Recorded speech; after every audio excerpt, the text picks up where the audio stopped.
अस्सलामु अलैकुम वरहमतुल्लाहि वबरकातुहू।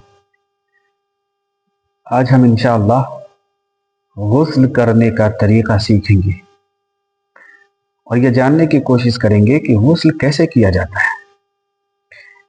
याद रहे कि गुस्ल चाहे फ़र्ज़ का दर्जा रखता हो या सुन्नत का दर्जा रखता हो या मुस्तहब का दर्जा रखता हो, यानी ऐसी सूरत में जब गुस्ल करना फ़र्ज़ हो जाता हो या एक सुन्नत है जैसे जुमा और मुस्तहब हो, बहरे सूरत तीनों सूरतों में गुस्ल का जो मसनून तरीक़ा है आज हम उसको जान लेते हैं।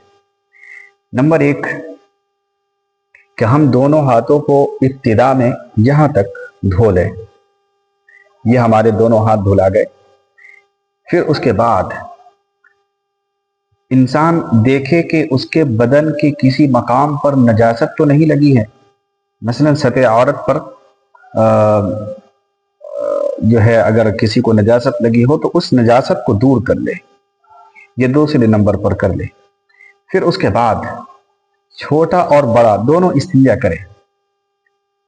और जो मैं लफ्ज़ इस्तिंजा इस्तेमाल कर रहा हूँ ये फ़िक़्ह की टर्म और इस्तिलाह के अंदर आम तौर पे जो फिल वक्त ज़माने हाल में जो लफ्ज़ इस्तिंजा के लिए चल रहा है वो मुराद नहीं है, बल्कि इस्तिंजा कहते हैं क़ज़ाए हाजत के बाद फारिग होने के बाद उस मकाम को धोने को, यानी जो है गंदगी दूर करने को। लिहाजा तीसरे नंबर पर बड़ा और छोटा इस्तिंजा करें। और फिर अगर वो ऐसी मकाम पर है जहाँ पर उसका पैर गंदा हो रहा हो तो पैर भी धो ले। फिर उसके बाद मसनून तरीक़े से वज़ू करे, यानी जिस तरीके से नमाज के लिए एक इंसान वज़ू करता है वज़ू करे और आखिर में पैर धोने की नौबत हो तो पैर धोए। वरना अगर आम तौर पे मान लीजिए गंदगी की जगह है तो पैर ना धोए, लेकिन अगर गंदगी की जगह नहीं है और जैसे आजकल हम्माम बने हुए हैं तो उसके अंदर पैर धो ले, ये जायज़ है। फिर उसके बाद सर के ऊपर पानी डाले, फिर दाएं कंधे पर पानी डाले, फिर बाएं कंधे पर, और इस तरीके से ऊपर से नीचे तक पूरा बदन को तर करे।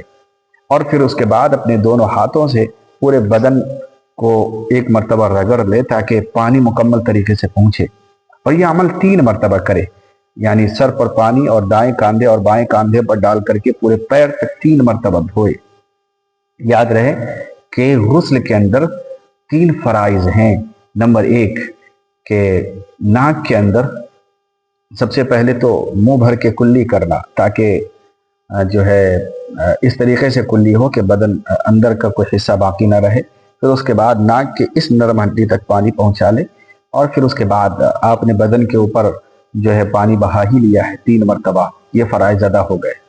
फ़ुक़हा ने लिखा है, इल्मुल फ़िक़्ह किताब के अंदर भी मौजूद है कि 4 वाजिबात हैं गुस्ल में। नंबर 1 कुल्ली करना, नंबर 2 नाक के अंदर नरम हड्डी तक पानी पहुंचाना, नंबर 3 अगर मर्द हजरात हैं और उसके बाल गुधे हुए हैं, बाज़ हजरात के यहाँ तक बाल होते हैं, तो उन बालों को खोलना और खोल करके पूरा तर करना, मुकम्मल धोना, यह है वाजिबात। और फिर नंबर 4 कि नाक का जो तर हिस्सा है जिसको लुआब के ज़रिए कुछ गर्द व गुबार जम जाते हैं उसको निकालना और उसके बाद मुकम्मल तरीके से धोना। यह है गुस्ल का तरीक़ा। उम्मीद है कि इंशाअल्लाह हम मसनून तरीके से गुस्ल करें ताकि मुकम्मल तरीके से हमारी पाकी हासिल हो जाए। जज़ाकल्लाहु खैर।